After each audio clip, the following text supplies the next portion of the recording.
ప్రియా, ఆహా, ఈరోజు ఎంత అందంగా ఉన్నావో తెలుసా? చెప్పమంటావా? సరే. ఆ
తోడ మురిపించబోకే తల మీద పూనందదాల్చిన రాణి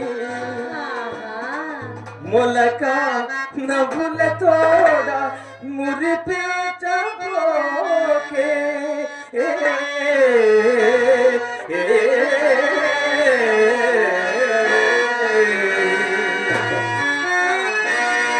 అది సరే కానీ చింతామణి చెప్పండి. ఈ పూట పూర్తిగా అవస్థపోయినావు. ఏమిటో కదా క్రొత్త మేడం తగిలేదు తెలుసు కదా. ఇప్పుడు ఏమన్నారని ఎంత కోపం అయినా ఎంత ముక్కు పట్టని ముఖ్యమే. ఎవరి మాటలు వారికి ముప్పుగా ఉంది. ఈ పూట తప్పక పైకం ఇచ్చదన్నారని నమ్మకంగా చెప్పి వెళ్ళిపోయినందులకు మా అమ్మ వారు కట్టవచ్చును కదా అని మహా సంతోషంతో ముస్తాబై కూర్చున్నలకు కలిగిన ఫలం ఇది. అదేం పాపమ్మో కానీ మీ మగవారు మా ఆడవారిని నమ్మని నమ్మని ఏ చండాడు చూడు. మీరు నమ్మని వాడు నిర్మూలన అయిపోవు.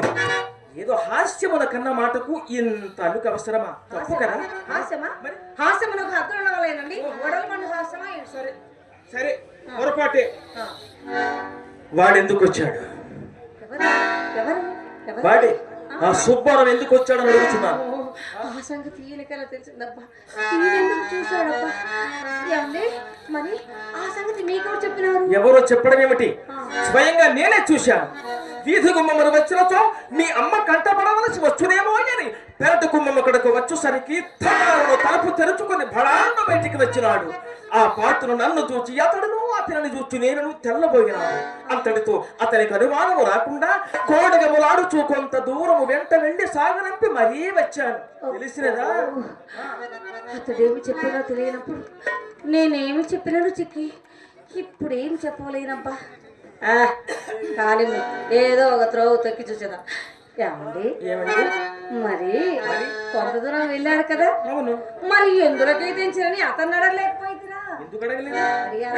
మరి ఇంకా మీకేంటో మేళము కావలసి వచ్చినారని చెప్పినాడు. చెప్పాను కదా. నా సందేహమా? చెప్పిన తర్వాత కోపమేందుకు? నా ఎందేమైనా పాపం ఉండిన కదా. శబాష్, అది మాట. మేళమ కోసం వచ్చిన వాడు విచ్చలవిడిగా వీధి గుమ్మమును పోకుండా పెరటి దారిని పోగొట్టి ఎలా? నా సందేహం. అదిగో అదిగో మొగను చిట్లించినావు. వచ్చిందే కోపం, వచ్చింది నాకు తెలుసు. మీ మనసు మళ్ళీ మున్ననే ఉన్నది. మరి ఆ సంగతి కూడా అతన్ని అడగలేకపోయి అడిగేవాడినే. కానీ అంతలో ఒక బాల్య మిత్రుడకు పడి బహుకాల సమావేశం వలన పరమాదరము చేత కుశల ప్రశ్నలు వేయిచూ పోతుంది. అందుకు అవకాశం లేకపోయింది. అట్లయినా నేనే తెలిపేదండి. మేళం గురించి మాట్లాడకే మా అమ్మ అతనిని మేడ మీదకి వెంట పెట్టుకొని వచ్చింది. అలాగా? ఇంటికి వచ్చిన వారికి మర్యాద చేయధర్మం కదా. అవునవును, మీకు మర్యాద ఎక్కువే. కూర్చున్నామని కుర్చీ వేసి తాంబూల మీయగా అతడేమో వచ్చిన పని విడిచిపెట్టి అధిక ప్రసంగం మొదలు పెట్టానండి. నీకు అధిక ప్రసంగం చేశాడు. వాడికి ఉందిలే. అంతటి నాకు చిరా కలిగి మేడ దిగి చక్కగా పోయింది. అమ్మ నా మనసు కనిపెట్టి తోట చూపుటకు నిమిషం మీద అతని తొట్టిలను తీసుకుపోయి ఆదాన్ని ఆవలకు సాగనంపి మీరు నవ్వుతున్నారు సంగతి మాత్రమే. ఎంత మాట అన్నావు ప్రియ. నీ మాట వేదముగా నేను ఎప్పుడు నమ్మలేదు. నాతో నీ వెంగడు నడుసంత బద్ధమాడవని ఏ నా నమ్మకం. నేనెవ్వరి తోడను అబద్ధమాడను. చింతామణి ఈ కులమును పుట్టవలసింది కాదని చిన్నలు పెద్దలు సాగింది ఇదే కాదు. సందేహమేమి సందేహమేమి? ఎవరి మాటయో ఏలా, ఎవరి మాటయో ఏలా. నేను మాత్రము ఎన్నిసార్లు శిలాకెత్తలేదు చింతామణి.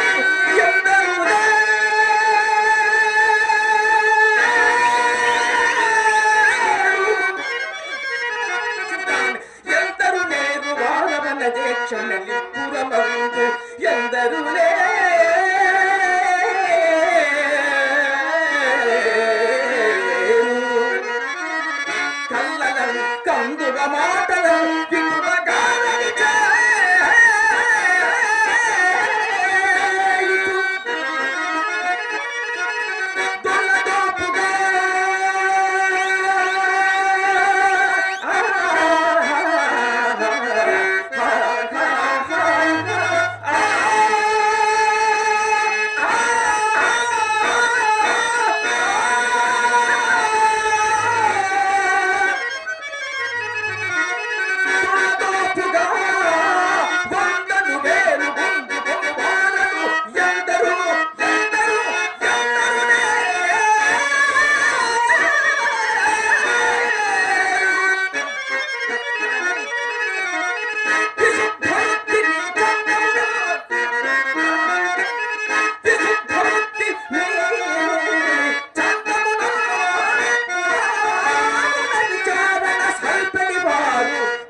అంటే మా అమ్మ వచ్చి ఇప్పుడే నేను బయటికి పంపించాను. లేదు లేదు, డబ్బులు ఇవ్వాలి. మీ అమ్మ ప్రస్తుతానికి ఇంట్లో లేదు. సరేనండి, మా అమ్మని తీసుకెళ్ళి ఎక్కడ కాదు ఏదో పని మీద వెళ్ళి సరే కానీ ఇంతకు తమరు వెళ్ళిన పని ఏమైనది? చింతమణి ఇప్పటికంతే గాని అది 2-3 దినములలో తప్పక సానుకూల పడగలదు నా మాట. ఇదేమండి ఎప్పటి పాలన దిగినది ఇది వరకు రేపు రేపు రేపు ఆ రేపటికి ఇప్పుడు తోపులు కాదు కాదు కాదు ఇంతవరకు ఇదిగో అదిగో అని తిప్పిన ఈ తొంటని ఈ పూట తొంట చేయి చూపినాడు ప్రియ. అంతట మరి ఒక తుంటని ఆశ్రయించినారు.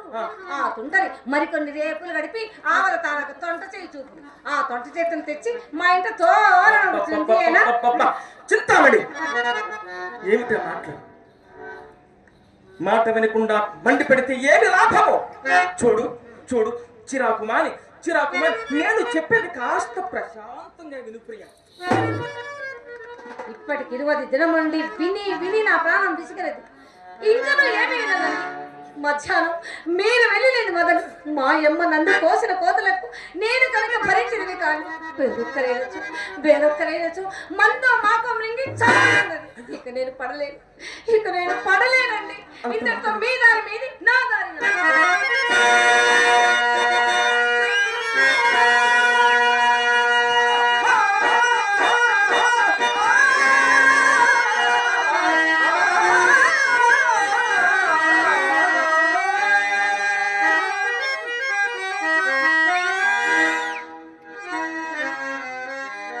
అమ్మయ్యో ఎంత మాట అన్నావు చింతామణి, నన్ను వెళ్ళిపోమంటున్నావా?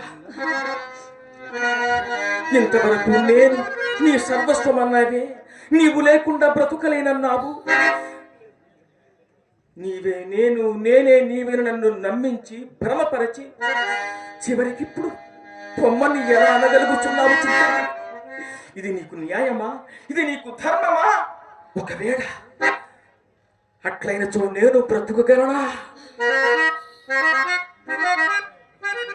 ఆ మాట వినడానికే ఎంత భయంకరముగా ఉన్నదో చిత్తం. నీవు లేకుండా నేనుండగలనా? నీవు లేకుండా ఒక్క క్షణమైనా నేను జీవించి ఉండగలనా? చింతామణి విడచితి బంధువర్గములా, విడచితి బంధువర్గములా, వీటికి ప్రాణము నొగ్గు మిత్రులలో, విడచితి ఎన్నుగో పిల్లు,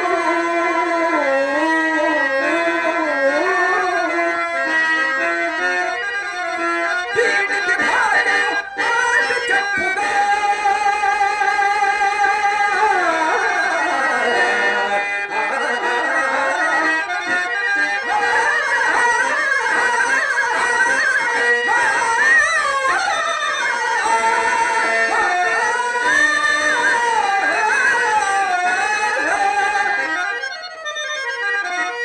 విడచితి ఎన్ను సిగ్గును,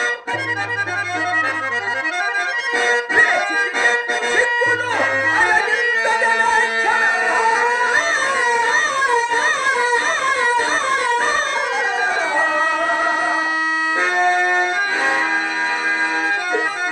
నీ నిమిత్తమై అయ్యయ్యో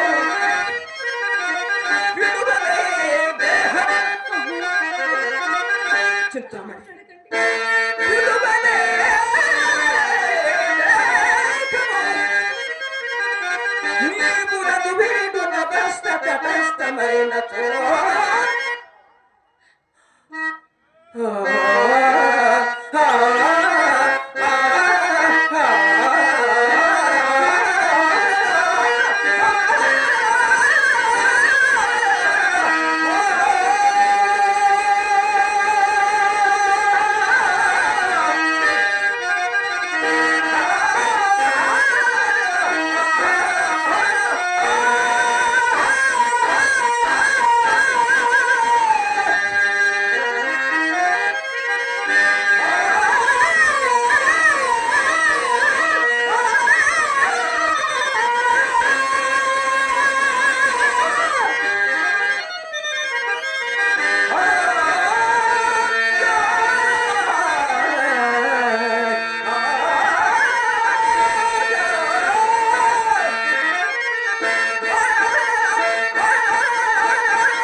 మాట్లాడకు చిత్తామణి, నేను బ్రతుకలేను. మరి నా ఎన్నేమి దోషం ఉన్నదండి? ఈ నెలలో మీరు ఎవరు ఏగానైనా చిత్ర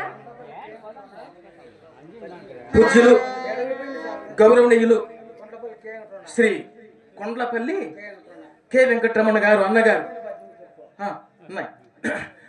మరి ఇప్పుడు పాడినటువంటి ఈ పద్యానికి వారు స్పందిస్తూ ఆనందిస్తూ నన్ను అభినందిస్తూ వారి స్వహస్తాలతో నాకు 100 రూపాయలు కానుక ఇచ్చారు. వారికి నా హృదయపూర్వక కళాభివందన శబ్దం వారు అందజేయచ్చు. ఇవి ఏ ధన్యవాదములు అందజేస్తున్నాను. మరి నా ఎన్నేమి దోషం ఉన్నదండి? ఈ నెలలో మీరు ఎవరు ఏగానైనా చిత్ర ఏమన్నావు చింతామణి? నేను ఈ నెలలో ఎర్రని ఏగానైనా? అవును చింతామణి, ఇది నిజమే. కానీ ఎక్కడకు వెళ్ళినా అక్కడే చొక్కెదురైనప్పుడు నేను మాత్రము ఏమి చేయగలను చింతామణి? ఏమి చేయగలను? ఒక్క మాట చెప్పు చింతామణి, ఏనాడైనా నీకు లోటు చేశానా? మాట్లాడేవేమి? నాకున్నంతలో నీకు నేను ఏమైనా ఉపేక్ష చేసిన తాతల నాటి చింతామణి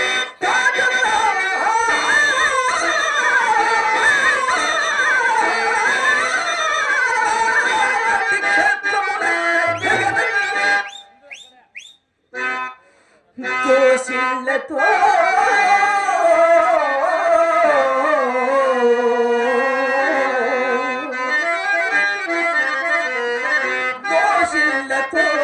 తెచ్చి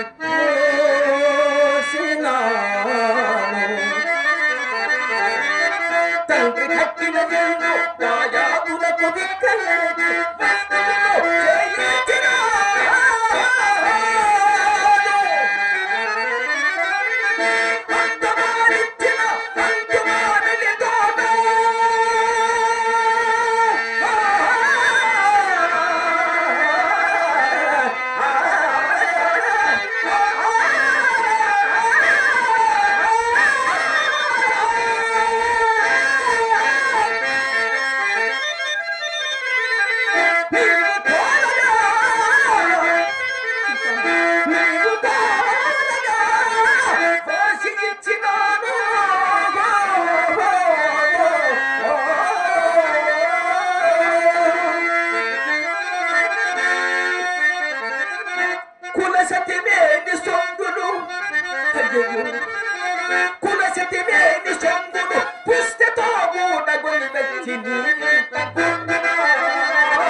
కలిగినదెల్ల తనకు కలిగినదెల్ల ధారపోసిన ఎత్తి సీతాపతికి స్వస్తి చెప్పిన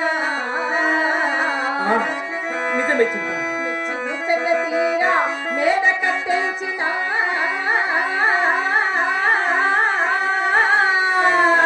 పోలీసెట్టిని పారదోలినాడు.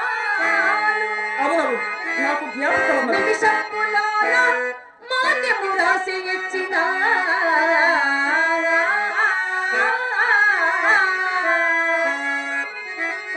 ఆదిరింటిని సాగనంపినాను. నిజమే కోరిన కోరిన కోరిన బంగారు పట్టనే పెట్టి శక్తికి సొమ్ము పెట్టినాను. కొత్త సరస్సులు చెలరేగి చిత్తగాతి మొక్కలే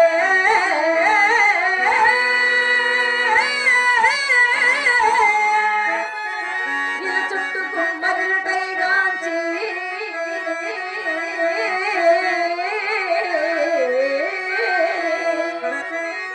మాయమ్మ నన్నెంత కసరుచున్నా నీకోసం మాయమ్మ నన్నెంత కసరుచున్నా నీకే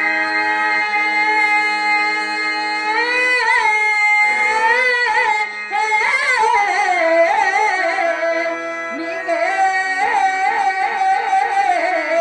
లోబడి ఉన్నాను నీకే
పూజ్యులు కళాభిమానుడు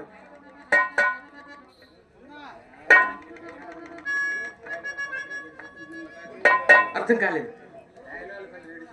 పేలవారిపల్లి రెడ్డి సుబ్బులు గారు జయరాజు అన్న గారికి వారి ఆత్మశాంతి కొరకు ఆ? 3 సార్లు జయరాజు గారు వారి ఆత్మశాంతి కొరకు వారి ఆత్మ పుణ్యలోకాలు చేరుకోవాలని, వారి ఆత్మ ప్రశాంతంగా దైవ సన్నిధిలో ప్రశాంతంగా విశ్రాంతి పొందాలని మనస వాచ కర్మణ కోరుకుంటూ మా కుటుంబ సభ్యులందరికీ కూడా మా ప్రగాఢ సానుభూతి తెలియజేస్తూ, అన్నగారికి హృదయపూర్వక కళాబంధనములు తెలియజేస్తూ, ఇప్పుడు నాకు ఒక 500 రూపాయలు కానుక ఇచ్చారు. ఒకసారి దయచేసి అందరూ చప్పట్లు కొట్టండి. కరెంటు డిపార్ట్మెంట్ పెద్దగారు అన్నగారు అభిమానంతో 500 రూపాయలు కానుక ఇచ్చారు. మరొక్కసారి హృదయపూర్వక ధన్యవాదాలు తెలియజేస్తూ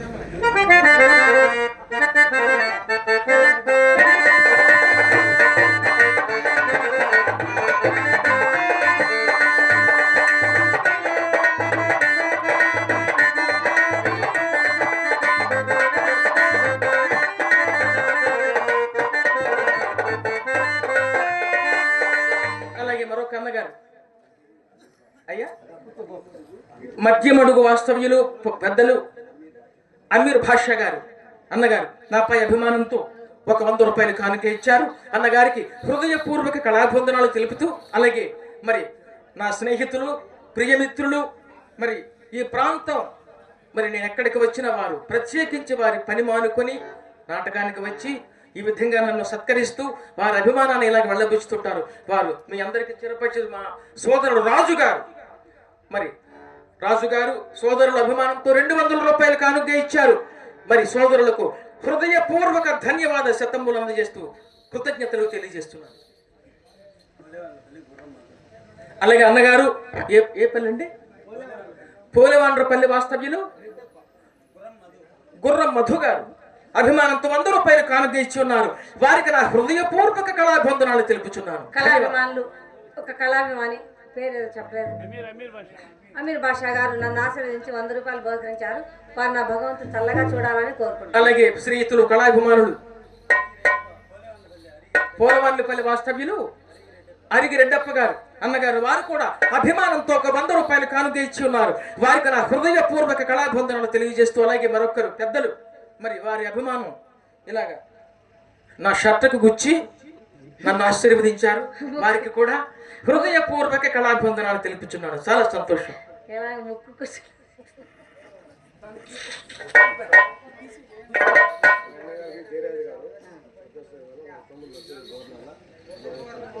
స్వర్గీయ జయరాజు గారి తమ్ముడు రండి, వారి తమ్ముడు నరసింహుడు దోర్నాల వాస్తవ్యులు నన్ను ఆశీర్వదించి 200 బహుకరించారు.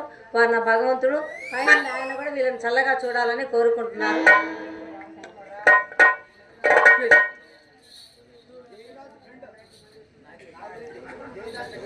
అలాగే శ్రీతులు కళాభిమానులు పెద్దలు పోలేవాండ్రపల్లి వాస్తవ్యులు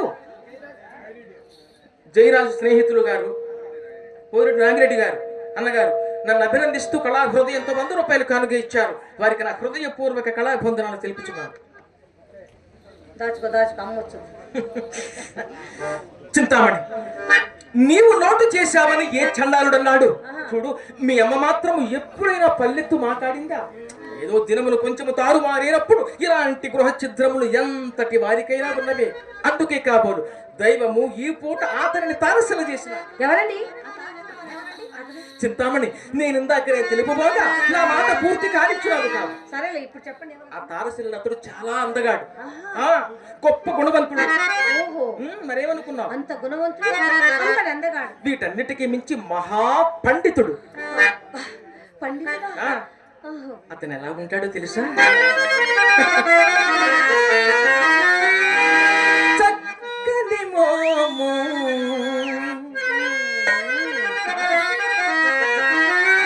చక్కని మోము, మోబిపై చల్లని రాగములీను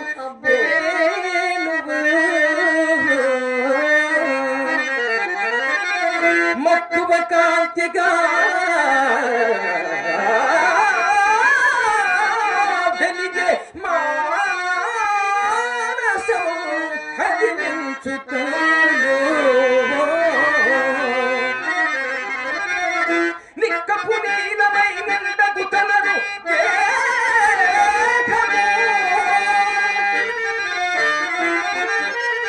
అంతకంతకు సద్గుణములు కలిగిన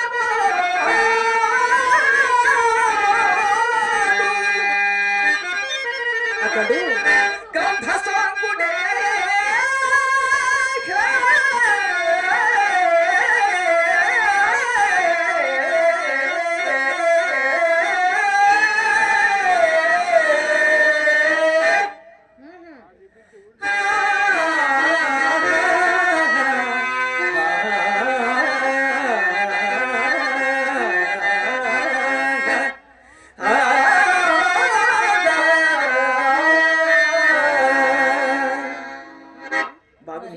బాగుంది కానీ అట్టివారు అతడెవరో తెలుసా?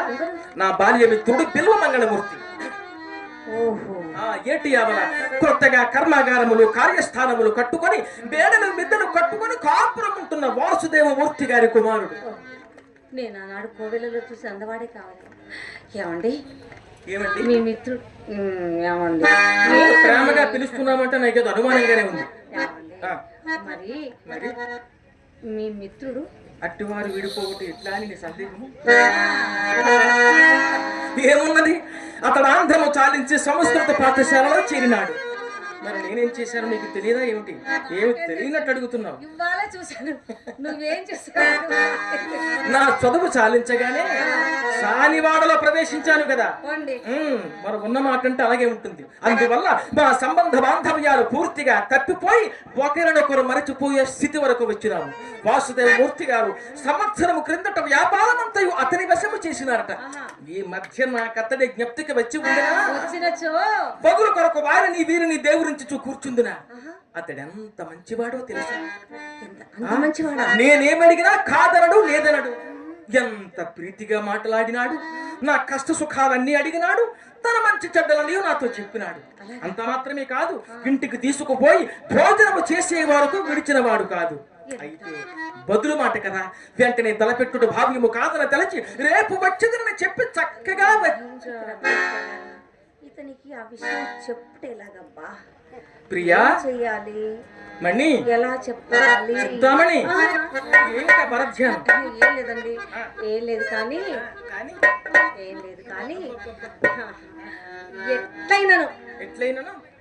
ఎట్లయినను మీ మిత్రుడకు ఆ బిల్వమంగళమూర్తిని మన ఇంటికి ఒకసారి తీసుకు. అది ఎట్లు సాధ్యమవుతుంది? అతడు సామాన్యుడు కాదు, మహాపండితుడు. విశ్వామిత్రుని కంటేనా బహునీతిమంతుడు, పరస్త్రీ పరాముఖుడు, వృషశృంగుని కంటేనా ఎందుకంటే ఈ లక్కకి పేరు ఎంతలు తారసిల్లు వరకే నీ మగవారు ఎంతలు తారసిల్లు వరకే వృషాగ్రములెంతలే సామంతములాడినం బిగు మాటలు పలికినం సామంతములాడినం బిగు మాటలు పలికినం ఎంతలు తారసిల్లు వరకే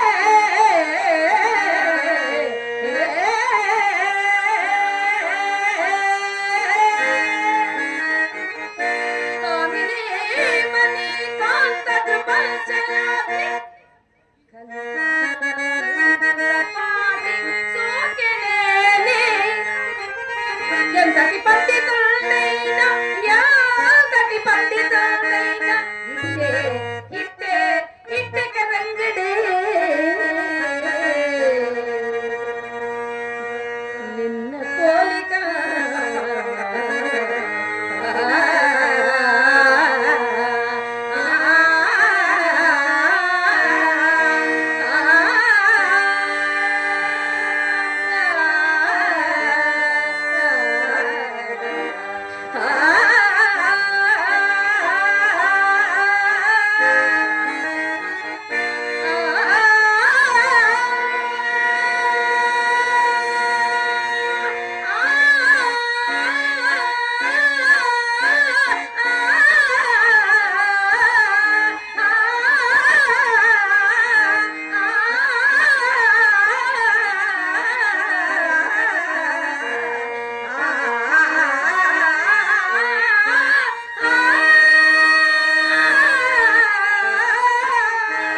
చెబుతామండి. చూడు, అసలు సంగతి మరిచిపోయాను చెప్పడం. మా స్నేహం గురించి చెప్పలేదు కదా. చెప్పు. ఆ బిల్వమంగళుడు నేను సహాధ్యాయులము. ఆ దినములలో అతడే నేను, నేనే అతడు. ఎలాగో తెలుసా? ఇప్పుడు నీవు నేను ఎలాగో అలాగే ఉండేవాడు. అది సరే కాని ప్రియా, ఏమిటి అందం, ఏంటి ఏమిటి అప్పుడు అందం మందముగా ఉన్నది. చూడు, ఎంత అందంగా ఉన్నావు తెలుసా? నాకు చూడలేక చచ్చిపోతున్నాను. పొగుడుతున్నా. ఏమి కాదు ప్రియా, చూడు, ఈ చల్లని గాలిలో, ఈ చక్కని తోటలో నిన్ను చూస్తూ ఉంటే నాకు ఎలా ఉందో తెలుసా? చెప్పనా?